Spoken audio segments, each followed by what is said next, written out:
Selamat menyimak. Di sebuah kota kecil yang tidak terlalu ramai, ada sebuah deretan kios sederhana di pinggir jalan utama. Di antara tukang tambal ban dan toko sembako, ada satu warung makan yang selalu penuh, bahkan di hari kerja sekalipun. Warung itu tidak besar, hanya cukup menampung 5 meja dan beberapa kursi plastik. Namanya tertulis di atas pelang kayu yang sudah mulai miring, Soto Lamongan Bu Diana. Aroma dari warung itu bisa tercium bahkan dari jarak beberapa meter. Bukan sekadar bau rempah, tapi ada sesuatu yang berbeda. Setiap orang yang lewat, entah kenapa, merasa ingin berhenti sejenak dan mencicipi. Pemilik warung itu, Bu Diana, dikenal sebagai perempuan yang pendiam tapi ramah. Ia tidak banyak bicara, tapi selalu membalas sapaan dengan senyum kecil. Sudah 2 tahun sejak warung itu dibuka, dan dalam waktu singkat, warung kecil itu menjadi salah satu yang paling laris di kota tersebut. Kabar tentang Soto Bu Diana sampai ke telinga Aldi, seorang jurnalis kuliner lepas. Ia sedang mengerjakan liputan tentang warung-warung pinggir jalan yang punya rasa istimewa. Setelah membaca beberapa komentar dan postingan di media sosial, nama Soto Bu Diana terus muncul. Aldi datang ke warung itu di siang hari, warung penuh. Ia harus menunggu di luar selama hampir 15 menit, sebelum akhirnya dapat tempat duduk. Pelayanannya cepat, dan tak lama kemudian semangkuk soto panas dengan kuah kekuningan pekat tersaji di hadapannya. Begitu sendok pertama masuk ke mulutnya, Aldi langsung tahu ini bukan soto biasa. Rasanya kaya, dalam, gurih, dan punya jejak rasa yang tertinggal lama di lidah. Tapi lebih dari itu, ia merasa nyaman, seolah rasa itu memeluknya dari dalam. Anehnya, ada sedikit sensasi hangat yang menjalar sampai ke tengkuk. Ia memperhatikan sekitar. Ruangannya sederhana, tidak ada dekorasi mencolok. Tapi ada satu hal yang membuat Aldi mengernyit. Hawa di dalam warung itu terasa lebih sejuk dibandingkan luar. Bahkan saat dapur terbuka dan api kompor menyala, udara di dalam tetap terasa dingin. Setelah makan, Aldi menghampiri kasir, yang ternyata dijaga langsung oleh Bu Diana. Perempuan itu menyambutnya dengan senyum pelan dan sopan. "Enak, Mas?" tanyanya. Aldi mengangguk. "Lebih dari enak, Bu. Ada sesuatu yang sulit dijelaskan." Bu Diana hanya tertawa kecil, lalu berkata, "Kalau cocok, jangan lupa mampir lagi." Aldi berniat meminta izin untuk wawancara, tapi menahan diri. Ia merasa belum waktunya. Ada sesuatu dari cara Bu Diana menatap yang membuatnya berpikir, warung ini menyimpan cerita, dan cerita itu tidak bisa diburu. Sebelum pulang, Aldi melirik ke arah dapur yang setengah terbuka. Ia melihat beberapa panci besar, beberapa bumbu di rak, dan sebuah kendi tanah liat berukir yang diletakkan di sudut lantai, di antara ember dan kompor. Kendi itu terlihat tua. Bagian bawahnya seperti gosong, dan tutupnya terbuat dari kayu yang sudah mulai menghitam. Tidak ada yang memperhatikan benda itu. Tidak ada yang menyentuhnya. Aldi mencatatnya dalam hati.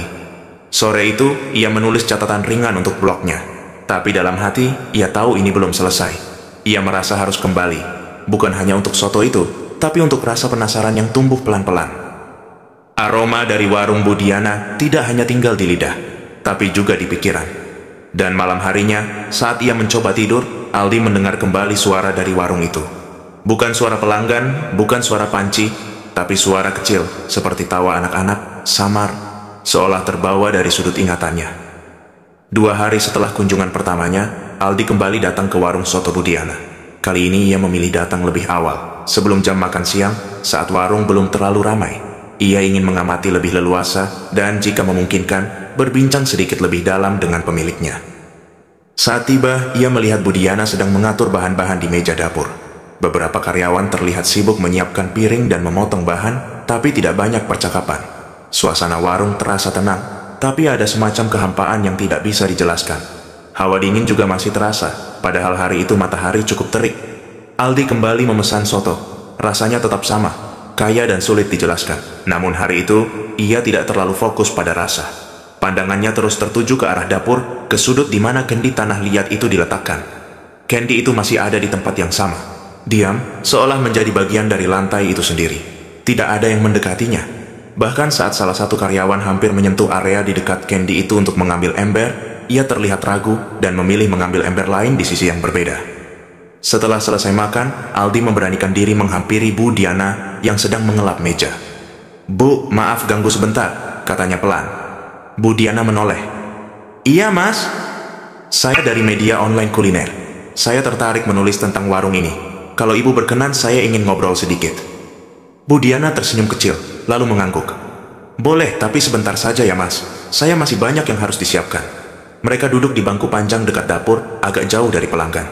Aldi membuka percakapan ringan tentang sejak kapan warung ini berdiri, bagaimana awal mulanya, dan menu andalannya.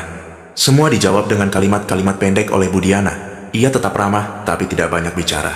Setelah beberapa menit, Aldi memutuskan untuk menanyakan hal yang paling mengganjal di pikirannya. "Bu, kalau boleh tahu, kendi di dapur itu kenapa nggak pernah dipindahkan?" Pertanyaan itu membuat Budiana terdiam. Ia menoleh pelan ke arah dapur, lalu kembali menatap Aldi. "Itu bukan kendi biasa," jawabnya pelan. "Tapi saya rasa Mas Aldi tidak perlu tahu lebih jauh tentang itu." Aldi mengangguk, tapi tidak bisa menyembunyikan rasa penasarannya. Budiana terlihat ragu. Ia mengelap tangannya dengan kain, lalu berkata, "Kalau Mas benar-benar penasaran, datanglah malam Jumat. Tapi saya harus bilang dari sekarang, kalau Mas sudah tahu, Mas nggak bisa pura-pura nggak tahu lagi." Aldi tidak langsung menjawab. Ia merasa ada sesuatu yang berat dalam kata-kata Budiana. "Saya hanya ingin tahu apa yang membuat soto ini terasa begitu berbeda," katanya akhirnya. Budiana tidak menjawab. Ia hanya menatap Aldi sebentar, lalu bangkit berdiri dan kembali ke dapur. Hari itu, Aldi pulang dengan banyak pikiran. Ia tidak mendapat jawaban pasti, tapi justru rasa penasaran dalam dirinya semakin dalam. Ia merasa warung itu menyimpan sesuatu yang tidak bisa dilihat oleh sembarang orang. Dan kini, ia punya satu tujuan, datang kembali malam Jumat. Malam Jumat itu, warung soto Budiana tutup lebih cepat dari biasanya. Lampu-lampu luar sudah dimatikan sejak pukul 9 malam. Tidak ada pelanggan yang datang, dan semua karyawan sudah dipulangkan. Diana masih berada di dalam warung. Ia membersihkan panci besar, menyapu lantai, dan merapikan bahan-bahan sisa. Tak banyak suara terdengar, hanya desiran angin yang sesekali masuk lewat celah-celah dinding kayu. Ia tahu malam itu akan datang. Sudah lama ia tidak membuka kembali ingatan tentang bagaimana semua ini bermula. Tapi, sejak Aldi mulai bertanya, dan Candy itu seolah ikut bereaksi, Diana merasa waktunya kembali mengingat titik awal. 2 tahun yang lalu, saat warung ini baru berdiri, Diana masih hidup pas-pasan bersama suaminya, Fikri. Mereka hanya punya modal sedikit, dan warung kecil ini pun awalnya tidak banyak dikunjungi orang. Dalam sebulan pertama, penghasilan mereka bahkan belum cukup untuk membayar sewa tempat dan listrik. Suatu malam, saat Diana sedang membersihkan dapur sambil menangis pelan karena tekanan hidup yang terasa berat, seseorang datang. Ia tidak masuk lewat pintu depan, tapi tahu-tahu sudah berdiri di belakang, di dekat pintu dapur yang terbuka. Perempuan itu mengenakan selendang putih dan pakaian sederhana. Rambutnya panjang, wajahnya teduh, tapi dingin. Suaranya pelan dan datar. "Neng Diana!" Diana terkejut. Ia tak mengenal perempuan itu, tapi anehnya tidak merasa takut. Perempuan itu duduk di kursi yang ada di pojok, lalu mulai berbicara. "Kamu ingin warungmu ramai? Ingin uang cukup? Rumah, kendaraan, masa depan anak-anakmu?" Diana mengangguk pelan. Saat itu ia tidak terlalu berpikir. Yang ada dalam kepalanya hanya kebutuhan sehari-hari dan rasa putus asa. "Aku bisa bantu," kata perempuan itu lagi. "Tapi ada syaratnya." Diana tidak langsung menjawab. Ia hanya menatap perempuan itu. "Tidak ada darah, tidak ada tumbal manusia. Tapi kamu harus punya kendi. Dan di dalam kendi itu, kamu harus merawat sesuatu. Seperti anakmu sendiri." Diana masih belum paham sepenuhnya. Tapi perempuan itu, yang belakangan memperkenalkan dirinya sebagai Nyai Seruni, mulai menjelaskan dengan singkat. Ia menjanjikan keberkahan dalam rasa, pelanggan yang akan datang terus-menerus, dan kuah soto yang akan selalu berbeda dari yang lain. Namun, sebagai gantinya, Diana harus menjalankan beberapa hal. Candy yang diberikan tidak boleh dibuka sembarangan. Ia harus dirawat, dijaga, dan diberi perhatian secara rutin. Selain itu, Diana diminta untuk tidak melakukan ibadah apapun selama perjanjian masih berlangsung. Tidak boleh menyebut nama Tuhan, tidak boleh salat, dan tidak boleh mengingkari perjanjian dalam bentuk apapun. Saat itu, Diana hanya berpikir soal makan esok hari. Ia setuju. Nyai Seruni kemudian mengeluarkan Candy dari kain selendangnya. Candy itu kecil, terbuat dari tanah liat dengan tutup kayu. Dasarnya tampak gosong, seolah pernah dibakar. Ia tampak berat, dan Diana sempat merasa sedikit pusing saat menyentuhnya. "Rawat dia, jangan pernah abaikan, dan jangan coba buka tutupnya sampai waktunya tiba," kata Nyai sebelum menghilang begitu saja malam itu. Sejak saat itu, Diana mulai menjalani rutinitas baru. Ia meletakkan kendi itu di dapur, di pojok ruangan. Setiap pagi sebelum mulai memasak, ia berbicara pelan ke arah kendi, menyapanya seperti menyapa anak kecil.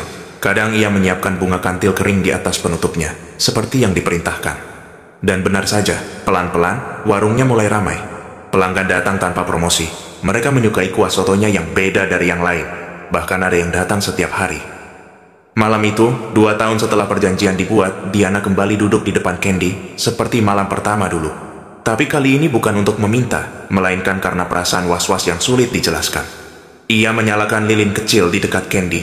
Angin malam bertiup perlahan dari celah jendela. Warung sunyi. Lalu, untuk pertama kalinya dalam beberapa bulan, Candy itu bergetar pelan. Dari dalam Candy, terdengar suara lirih, seperti napas pendek, lalu suara kecil yang belum pernah ia dengar sebelumnya. "Mama!" Diana menahan napas, tangannya gemetar. Suara itu kembali terdengar. "Mama, aku di sini." Dan saat Diana membuka matanya, ia melihat sepasang mata kecil, gelap dan bundar, mengintip dari celah kecil antara tutup kendi dan bibirnya. Candy itu tidak kosong. Sejak malam itu, Diana merasa ada yang berubah di dalam dapurnya. Awalnya hanya hal-hal kecil. Udara di dalam dapur terasa lebih dingin dari biasanya. Aroma bunga kantil tidak pernah benar-benar hilang, bahkan ketika ia tidak menaruh apapun di dekat Candy. Tiap malam, sekitar pukul 2 dini hari, Candy itu mulai bergetar sendiri. Getarannya pelan, tapi cukup terasa jika seseorang duduk di dekatnya. Seperti ada sesuatu di dalam Candy yang hidup, yang bernapas. Diana tidak pernah menceritakan hal itu pada siapapun. Ia hanya menjalani hari-harinya seperti biasa. Warung sotonya tetap ramai. Pelanggan datang silih berganti, beberapa bahkan datang dari luar kota setelah membaca ulasan atau mendengar kabar dari mulut ke mulut. Pagi hari, sebelum mulai memasak, Diana selalu menyapa kendi itu dengan lirih. Ia tidak tahu pasti harus berkata apa, tapi setiap hari ia mengucapkan hal yang sama. "Selamat pagi, semoga hari ini lancar ya." Setiap selesai menyapa, ia akan mulai menyiapkan kuah soto seperti biasa. Tapi ada satu bagian dari proses memasak yang tidak diketahui oleh siapapun. Diana mengambil selembar pakaian dalam bekas pakainya semalam, lalu membungkusnya dalam kain kasa kecil seperti rempah-rempah. Ia celupkan bungkusan itu ke dalam kuah mendidih selama beberapa menit sebelum memasukkan bumbu lainnya. Ia tidak tahu kenapa hal itu harus dilakukan, tapi setelah pertama kali melakukannya, kuah sotonya selalu terasa lebih kuat dan harum. Pelanggan mulai sering mengatakan hal-hal aneh seperti rasanya bikin kangen, atau seperti pernah makan ini di masa kecil. Warungnya semakin ramai. Dalam waktu beberapa bulan, penghasilannya meningkat tajam. Ia bisa membeli motor baru, memperbaiki rumah orang tuanya, dan bahkan mulai menyewa tempat di kota sebelah untuk membuka cabang baru. Namun, setiap malam kendi itu tetap bergetar, dan suara lirih yang memanggilnya semakin jelas. "Mama!" Pada malam ketujuh sejak suara itu muncul, Diana terbangun dari tidurnya karena mendengar suara gesekan dari dapur. Ia pikir itu tikus, tapi saat ia masuk ke dapur, matanya langsung tertuju pada Candy yang tidak lagi berada di sudut. Candy itu kini berada tepat di tengah-tengah dapur, tutupnya sedikit terbuka. Diana mendekat dengan pelan. Ia merasa jantungnya berdebar lebih cepat dari biasanya. Kakinya terasa berat. Saat ia sudah cukup dekat, dari dalam kendi terdengar suara napas pendek, lalu suara geraman kecil. Tutup kendi bergerak sedikit, lalu muncul tangan kecil yang kurus, keriput, dan kukunya panjang. Diana terpaku. Ia tidak bisa bergerak, hanya bisa menatap. Dari dalam kendi itu, muncul kepala kecil dengan rambut panjang berantakan dan kulit pucat. Wajahnya tidak sepenuhnya seperti anak-anak biasa. Matanya gelap tanpa bola mata. Ia keluar perlahan dari dalam kendi, lalu mengambang beberapa sentimeter di atas lantai. Makhluk itu tersenyum. Wajahnya pucat, tapi suaranya terdengar lembut. "Mama!" Diana tidak bisa berkata apa-apa. Tapi anehnya, rasa takut yang pertama kali muncul justru perlahan berubah menjadi perasaan iba. Makhluk itu duduk di sudut dapur, mengayun-ayunkan kakinya. "Mama, besok jualan lagi ya? Aku bantu Mama ya?" Diana hanya mengangguk pelan. Ia tidak tahu kenapa, tapi ia merasa seperti benar-benar sedang bicara dengan anaknya sendiri.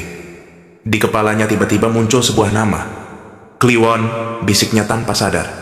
Makhluk itu tersenyum lebih lebar. Esok paginya, warung buka seperti biasa. Pelanggan datang lebih banyak dari biasanya. Dalam 2 jam, soto habis terjual. Di dapur, makhluk kecil itu, yang kini Diana panggil Kliwon, duduk diam di dekat panci kuah. Ia mengayunkan kakinya dan menatap kuah mendidih sambil tersenyum. "Mama, wanginya enak sekali hari ini." Malam harinya, saat Diana menghitung uang hasil jualan, suara lirih terdengar dari sudut dapur. "Mama senang, aku juga senang." Diana menatap kendi yang kini tidak lagi hanya sekadar wadah. Itu adalah rumah bagi sesuatu atau seseorang yang kini menjadi bagian dari hidupnya. Seiring waktu, warung soto milik Bu Diana menjadi semakin dikenal.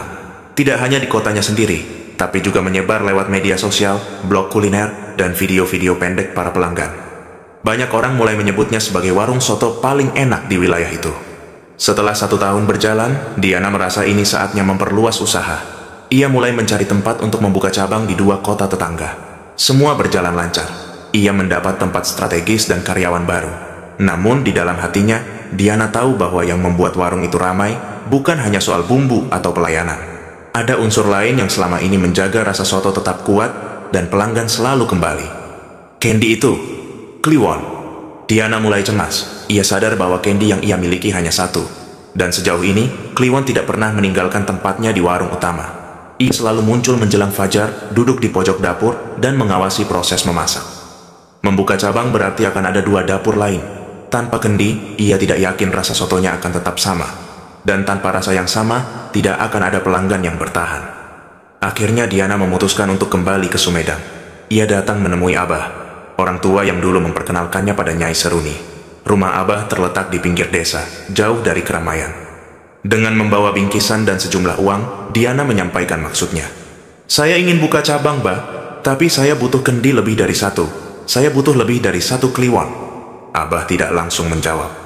Ia hanya menatap kendi yang dibawa Diana dengan pandangan berat. Setelah beberapa saat, ia angkat bicara. Kendi bisa digandakan, tapi isinya tidak. Diana diam, menunggu penjelasan lebih lanjut. Kalau kamu mau kendi baru, kamu harus beri mereka sesuatu. Bukan nyawa, tapi sesuatu yang sangat pribadi. Karena mereka juga butuh ikatan. Diana mengangguk pelan. Saya siap. Abah lalu membuatkan 3 kendi baru. Bentuknya mirip dengan kendi asli, tapi ada perbedaan kecil di pola ukirannya. Masing-masing kendi ditutup dengan kain putih dan diikat tali. Saat kendi sudah siap, Abah meminta Diana meneteskan darah dari jari telunjuk ke dalam masing-masing kendi sambil menyebut nama Kliwon 3 kali berturut-turut. Selesai ritual itu, Abah memberikan satu pesan penting. Setiap kendi yang kamu bawa punya jiwa sendiri. Mereka tidak sama. Rawat semuanya seperti kamu rawat anak sendiri. Jangan pilih kasih, karena mereka bisa saling cemburu. 3 hari kemudian, cabang pertama resmi dibuka. Diana sendiri yang datang dan membawa kendi pertama. Ia pastikan proses masak berjalan sesuai kebiasaan. Menyapa Candy, menyiapkan celupan kain dalam, dan menyambut kehadiran makhluk yang mulai muncul di dapur baru. Warung itu langsung ramai, bahkan lebih cepat dari warung pusat. Pelanggan datang tanpa henti. Beberapa dari mereka mengaku bermimpi malam sebelumnya. Dalam mimpi, ada anak kecil berambut panjang yang mengajak mereka makan soto. Diana tahu siapa yang dimaksud. Beberapa minggu berlalu, cabang kedua dan ketiga menyusul dibuka. Setiap cabang memiliki kendi masing-masing. Diana berusaha membagi waktunya, mengunjungi satu persatu, memastikan semuanya berjalan lancar. Namun, sejak itu, hal-hal kecil mulai terasa janggal. Kadang kendi di warung utama terasa lebih berat dari biasanya, seolah tidak hanya Kliwon yang ada di dalamnya. Di dapur, suara tawa tidak lagi datang dari satu arah. Suara itu terdengar tumpang tindih, seperti lebih dari 1 anak yang tertawa bersamaan.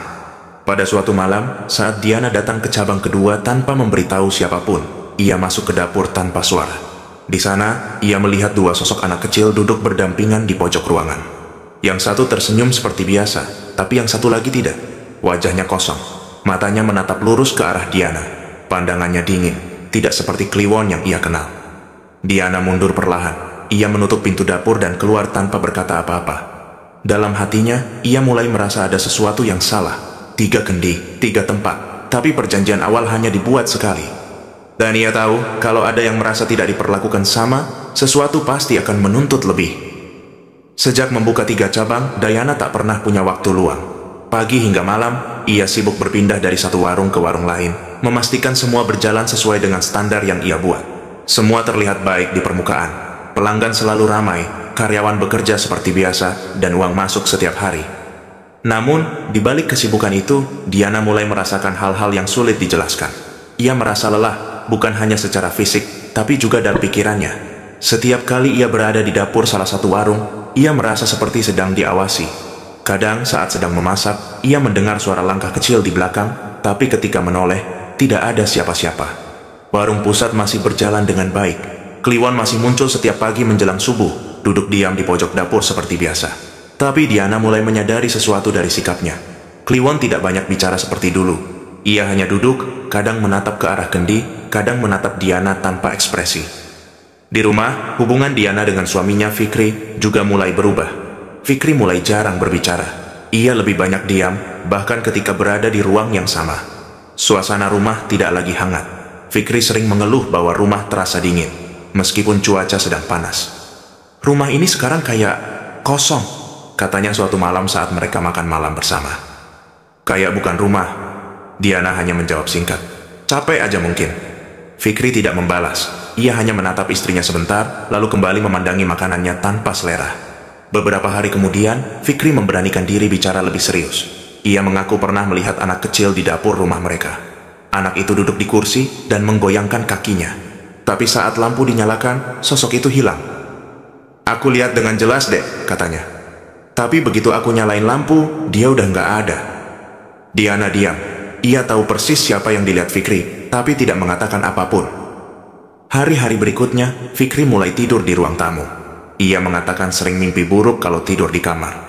Dalam mimpinya, Diana berdiri di ujung tempat tidur, diam, dengan mata terbuka lebar dan wajah tanpa ekspresi. Kadang terdengar suara tawa kecil yang bukan suara Diana. Diana sendiri juga mengalami perubahan. Ia merasa wajahnya mulai tampak berbeda ketika melihat ke cermin. Lebih pucat, lebih kurus. Kadang matanya terlihat seperti tidak berkedip. Kadang ia merasa ada sosok lain berdiri di belakangnya saat bercermin, tapi saat ia menoleh, tak ada siapa-siapa. Suatu malam, Fikri akhirnya bertanya dengan nada serius. Dek, kamu ini dagang pakai apa sih? Diana tidak langsung menjawab. Ia hanya duduk diam di kursinya. Fikri mengulang pertanyaannya. Kamu pakai apa sampai semua bisa seramai ini? Dengan nada datar, Diana hanya menjawab, kalau A takut, A nggak usah ikut campur. Jawaban itu membuat Fikri terdiam. Tapi sejak saat itu, ia mulai menjauh. Ia lebih sering keluar rumah atau tidur lebih awal. Bahkan ia sempat bicara pelan kepada ibunya, mengungkapkan kekhawatirannya. Aku nggak yakin, Diana itu masih Diana. Suatu malam, Diana terbangun oleh suara benda jatuh di dapur. Saat ia ke sana, ia melihat kendi utama tergeletak di lantai dalam keadaan pecah sebagian. Retakannya halus, seperti digores dari dalam. Tak lama setelah itu, Diana mendengar suara lirih, nyaris seperti bisikan. Mama, jangan lupakan aku, atau aku akan buat semua orang lupakan Mama. Diana berdiri mematung, menatap pecahan kendi itu. Dan malam itu, untuk pertama kalinya sejak perjanjian awal, ia benar-benar merasa takut. Hari-hari setelah kendi di warung utama mulai retak, keadaan menjadi tidak tenang. Diana berusaha memperbaikinya dengan cara lama. Membersihkan dapur, mengganti bunga kantil, dan melakukan ritual seperti biasanya. Tapi, tidak ada perubahan yang terasa. Warung pusat yang biasanya selalu ramai mulai terlihat sepi. Pelanggan tetap datang, tapi jumlahnya tidak sebanyak sebelumnya. Beberapa pelanggan mengeluh bahwa rasa kuah sotonya berbeda. Ada yang mengatakan terlalu hambar, ada yang bilang rasa gurihnya hilang. Diana mencoba menutupi kecemasannya. Ia tetap melayani pelanggan, tetap tersenyum, dan tetap memasak seperti biasa. Tapi dalam hati, ia tahu ada sesuatu yang tidak beres. Ia merasa seperti sedang kehilangan kendali. Pada malam ke-271 sejak ia pertama kali menerima kendi dari Nyai Seruni, Diana lupa melakukan ritual 9 bulanan. Ia terlalu sibuk mengejar operasional 3 cabang, dan pembantu barunya tanpa sengaja mencuci pakaian yang seharusnya digunakan untuk ritual. Ia tidak terlalu memikirkan hal itu saat itu terjadi. Tapi malamnya, warung pusat benar-benar sepi. Bahkan tak ada satupun pelanggan yang datang. Tidak ada aroma kuah yang biasa menyebar dari dapur. Bahkan kendi yang biasanya bergetar setiap dini hari kini hanya diam. Hari berikutnya pun sama. Hanya 2 orang yang datang. Lusa, hanya 1. Dan pada hari ketiga, tidak ada satupun yang datang dari pagi sampai siang. Pada malam kelima, Diana mulai bermimpi buruk. Ia berada di sebuah sawah luas yang gelap, hanya diterangi cahaya remang dari langit mendung. Di kejauhan, ia melihat sosok perempuan berselendang putih berdiri membelakanginya. Kenapa Neng lupa? Suara itu terdengar lirih tapi jelas. Diana tidak menjawab. Perempuan itu perlahan menoleh, matanya hitam, tidak bercahaya. Di sampingnya berdiri sosok anak kecil yang mengenakan kain lusuh. Kulitnya tampak rusak, matanya merah, dan giginya tajam. Ia memegang tangan perempuan itu sambil menangis. Ma, aku lapar. Diana terbangun dengan napas tercekat. Seluruh tubuhnya basah oleh keringat dingin. Ia duduk diam di ranjang untuk beberapa menit, lalu mendengar suara pecahan piring dari arah dapur. Ia berlari ke dapur dan melihat kendi yang retaknya kini bertambah besar. Retakan itu membentuk pola seperti cakar. Ia tidak menyentuhnya, hanya berdiri memandanginya dalam diam. Hari-hari berikutnya menjadi lebih buruk. Salah satu karyawan di cabang kedua tiba-tiba kesurupan saat membersihkan dapur. Ia menjerit sambil menunjuk-nunjuk kendi di pojok ruangan. Suaranya berubah menjadi seperti anak kecil. Mama jahat. Mama lupa kasih makan. Karyawan itu jatuh pingsan beberapa menit kemudian. Di cabang ketiga, seorang pelanggan tiba-tiba histeris. Ia mengatakan melihat sosok anak kecil duduk di kursi sudut ruangan, menggoyangkan kaki sambil menatapnya tanpa mata. Diana menerima kabar itu dengan perasaan kacau. Ia mulai demam, tubuhnya panas, dan tidak sadarkan diri selama 2 hari. Saat sadar, ia tahu apa yang harus dilakukan. Ia harus kembali ke Sumedang. Ia harus menemui Abah. Ia harus mencari Nyai Seruni. Tapi di dalam dirinya, ia tahu, tidak semua bisa diperbaiki seperti dulu. Kemarahan yang tumbuh di dalam Candy bukan sesuatu yang bisa diselesaikan hanya dengan permintaan maaf. Dan Kliwon bukan lagi anak kecil yang hanya ingin membantu di dapur. Sejak hari Diana jatuh sakit dan tidak sadarkan diri selama 2 hari, kondisi usahanya semakin memburuk. Cabang-cabang warungnya mulai menunjukkan tanda-tanda kekacauan. Di cabang kedua, karyawan yang pernah kesurupan kini memilih mengundurkan diri. Ia menolak menjelaskan alasannya, hanya berkata tidak ingin kembali ke dapur itu lagi. Beberapa pelanggan tetap juga mulai mengeluh. Bukan hanya soal rasa, tapi juga suasana warung yang menurut mereka terasa tidak nyaman. Ada yang merasa dipandangi, ada yang mendengar suara aneh saat sedang makan, bahkan ada yang mencium bau bunga layu yang menyengat. Di cabang ketiga, suasananya lebih parah.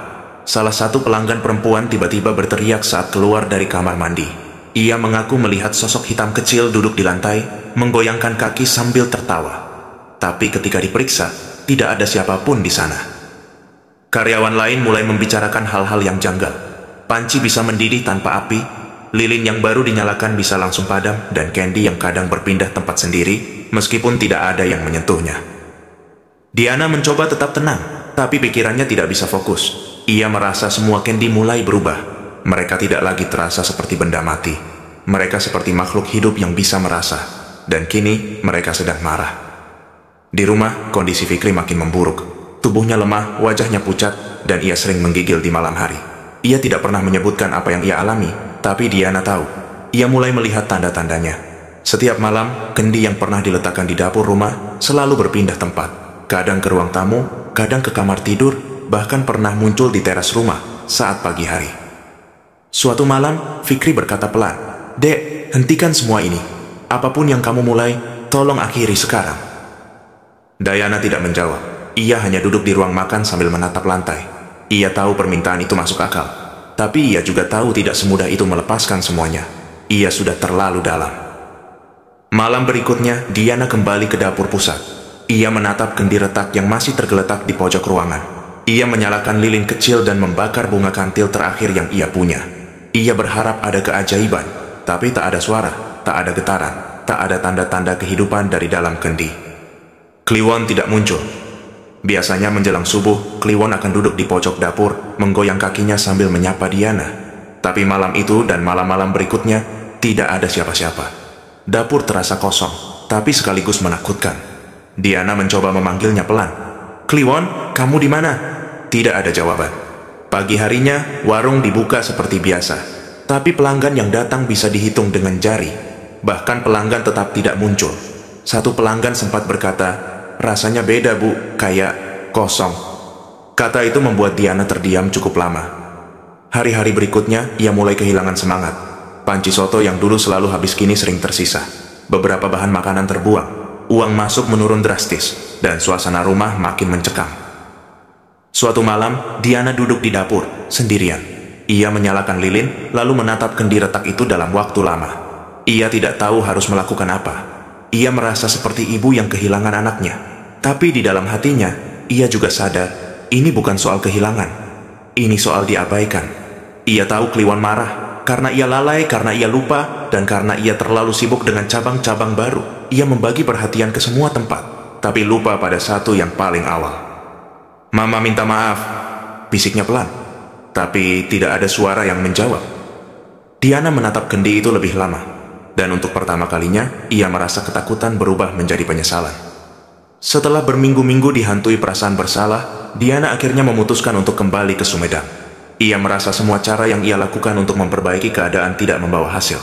Pelanggan terus berkurang, suasana di rumah semakin dingin, dan suaminya mulai sering jatuh sakit.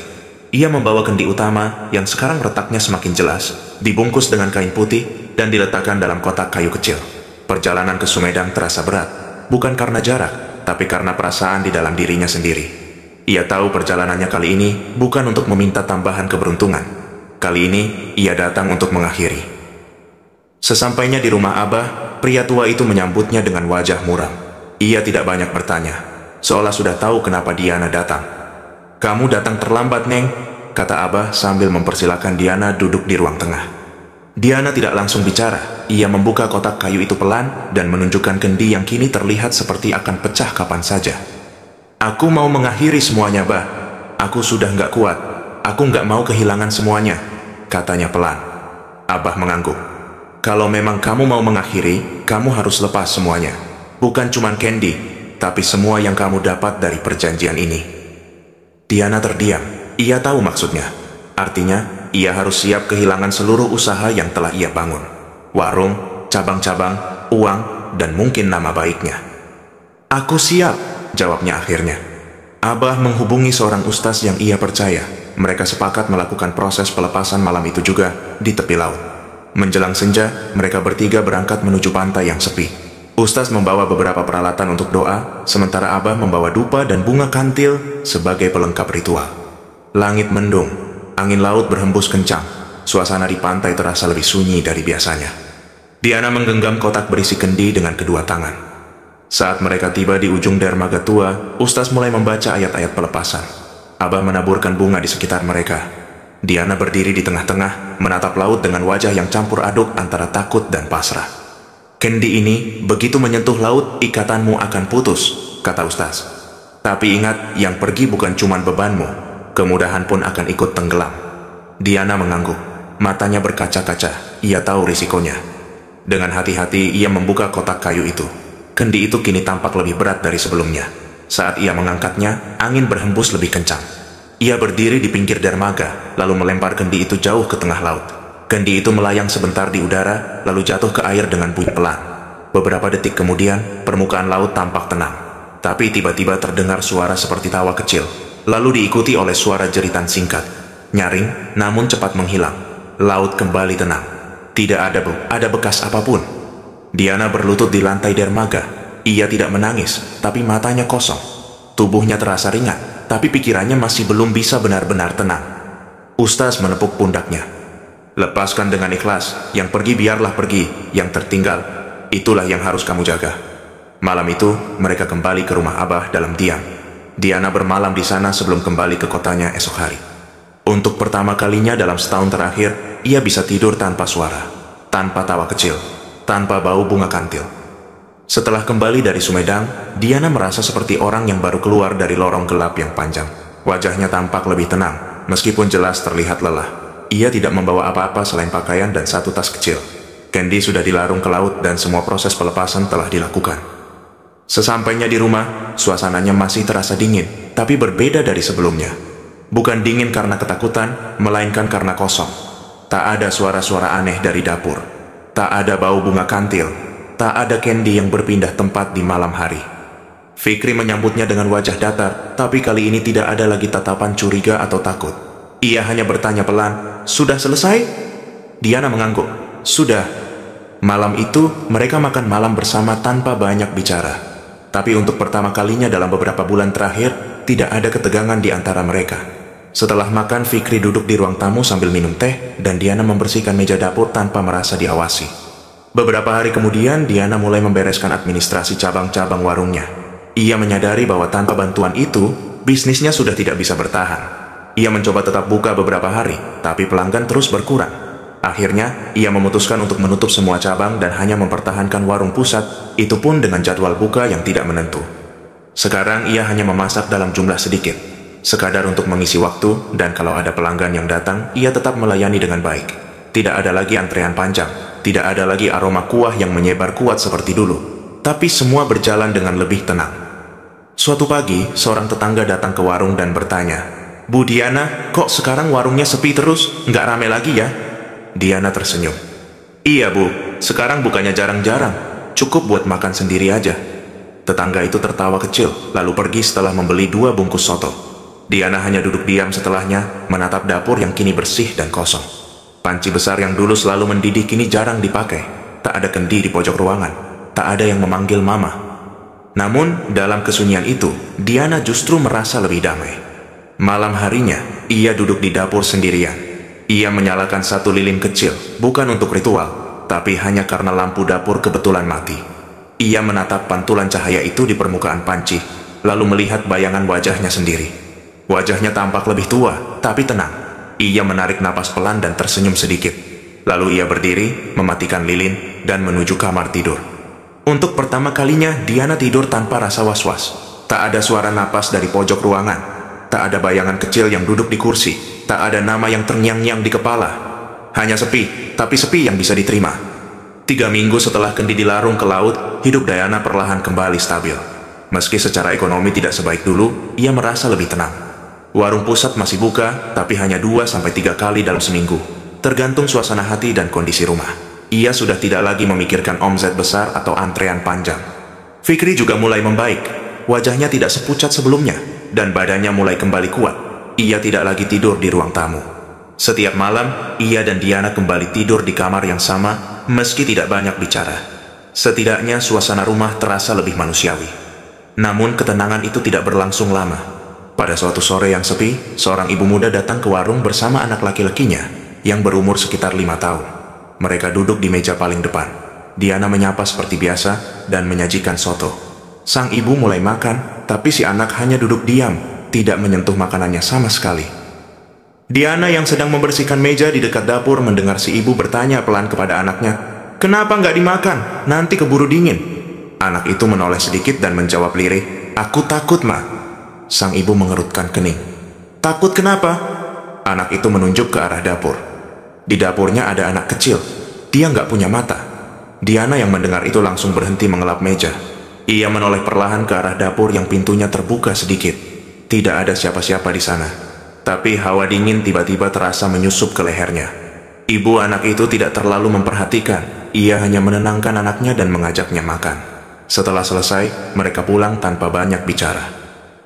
Diana tetap berdiri di tempatnya untuk beberapa saat. Pikirannya kembali gelisah. Ia tahu anak-anak sering berimajinasi, tapi kalimat itu terlalu spesifik. Tidak punya mata. Kata-kata itu mengingatkannya pada sosok yang pernah muncul dari Kendi dulu. Sosok kecil dengan mata gelap kosong. Malam harinya, Diana memberanikan diri membuka lemari dapur tempat Kendi lama dulu pernah disimpan. Tidak ada apa-apa di sana. Tapi saat ia menutup pintu lemari, ia mencium aroma samar bunga kantil. Padahal ia sudah tidak menyimpan bunga itu sejak ritual pelepasan. Ia berjalan ke arah cermin kecil yang tergantung di dinding dekat dapur. Saat ia melihat pantulan wajahnya, tak ada yang aneh. Tapi saat ia menunduk sebentar dan kembali menatap cermin, ia melihat sesuatu di belakangnya. Bayangan seorang anak kecil berdiri diam. Rambutnya panjang, tubuhnya kecil, dan wajahnya samar. Diana berbalik cepat, tidak ada siapa-siapa. Tapi cermin itu retak sedikit di bagian tengah, seperti baru saja terkena tekanan. Lampu dapur tiba-tiba mati sebentar lalu menyala kembali. Diana berdiri membeku di tempatnya. Tak ada suara, tapi pikirannya kembali ke malam-malam saat Kendi masih menjadi bagian dari hidupnya. Ia duduk di kursi dekat jendela dapur, menarik napas dalam-dalam. Apakah semuanya benar-benar sudah selesai, atau ada sesuatu yang tertinggal? Setelah kejadian di warung dan bayangan yang sempat muncul di cermin, Diana kembali hidup dalam rasa was-was. Hari-hari yang sebelumnya terasa tenang mulai berubah. Ia lebih sering melamun, tidur tidak nyenyak, dan menjadi lebih pendiam dari biasanya. Fikri melihat perubahan itu. Ia tidak bertanya apa-apa, tapi jelas terlihat bahwa ia khawatir. Diana pun tidak tahu harus berkata apa. Ia sendiri belum bisa memastikan apakah semua ini hanya bayang-bayang dari masa lalu, atau memang ada sesuatu yang belum benar-benar selesai. Beberapa hari kemudian, warungnya kembali buka seperti biasa. Hanya ada 2 pelanggan pagi itu. Salah satunya adalah perempuan tua langganan yang biasa datang setiap minggu. Ia memuji rasa soto hari itu, tapi sambil berbisik ia bertanya, "Bu Diana, itu Kendi di dapur pindah ke pojok sebelah ya? Dulu saya ingat letaknya bukan di situ." Diana terdiam. Ia tidak pernah meletakkan Kendi lagi di dapur sejak ritual pelepasan. Tapi ia hanya tersenyum dan mengalihkan pembicaraan. Malam harinya Diana mengecek seluruh bagian dapur. Tidak ada Kendi, tidak ada benda asing. Tapi saat ia kembali ke kamar, ia menemukan sesuatu yang membuatnya berhenti di ambang pintu. Di atas meja kecil dekat jendela, ada sebuah bungkusan kain putih kecil. Ukurannya tidak besar, kira-kira sebesar mangkuk. Ia tidak berani menyentuhnya, hanya berdiri memandangi benda itu. Fikri datang dari belakang dan bertanya, "Itu apa?" Diana tidak menjawab. ia hanya berkata, "Jangan disentuh dulu." Malam itu, ia tidak bisa tidur. Pikirannya kembali ke semua peristiwa yang sudah ia lewati. Dari awal perjanjian, saat Nyai Seruni datang, sampai momen saat Candy dilarung ke laut. Ia ingat semua janji, semua syarat, dan semua larangan yang sudah ia langgar. Saat tengah malam, ia mendengar suara kecil dari arah dapur. Suara gesekan, lalu suara seperti langkah kaki kecil di lantai. Pelan, tapi jelas. Ia berjalan perlahan ke arah dapur. Lampu dapur masih menyala. Saat ia masuk, tidak ada siapa-siapa. Tapi di pojok ruangan, tepat di tempat kendi lama pernah diletakkan, terlihat bekas lingkaran debu di lantai. Seperti ada sesuatu yang pernah diletakkan di sana, lalu diangkat. Tiana berdiri cukup lama di sana, kemudian duduk di lantai, menyandarkan punggungnya ke dinding. Ia sadar, apapun yang dulu pernah ia undang, tidak sepenuhnya pergi. Pagi harinya, ia menutup warung. Ia mengirim pesan ke beberapa pelanggan tetap, memberitahu bahwa warung akan tutup sementara waktu. Hari-hari selanjutnya, Diana lebih banyak di rumah. Ia mulai membaca kembali buku-buku lama milik almarhum ayahnya, mencoba memahami lebih jauh tentang hal-hal gaib yang selama ini ia abaikan. Ia juga sering berbicara sendiri, entah kepada siapa, hanya sekadar minta maaf atau sekadar menenangkan pikirannya. Fikri tetap menemaninya. Ia tidak banyak bicara, tapi selalu ada di dekatnya. Kadang mereka duduk di teras berdua, hanya diam, menikmati angin sore. Diana tahu, hidupnya tidak akan kembali seperti dulu. Tapi ia juga tahu, selama ia menjaga diri, menjaga pikirannya, dan tidak kembali mengulangi kesalahan yang sama, semuanya masih bisa dilalui. Namun jauh di dalam hatinya, ia paham satu hal yang tidak bisa dihapus sepenuhnya. Perjanjian yang pernah dibuat, walaupun sudah diputus, tetap meninggalkan jejak, dan jejak itu tidak akan pernah benar-benar hilang. Suatu malam, saat ia akan tidur, lampu kamar tiba-tiba mati sebentar lalu menyala lagi. Ia menoleh ke jendela, lalu menatap cermin kecil yang tergantung di sudut kamar. Tak ada bayangan lain di sana, tapi di dalam hatinya, ia merasa diperhatikan. Ia menutup matanya, menarik napas panjang, dan membisikkan satu kalimat. "Aku tidak akan lupa." Lalu tidur dalam diam, dengan rasa lega, dan sedikit takut yang masih tertinggal. Tamat. Terima kasih sudah mengikuti cerita ini hingga akhir.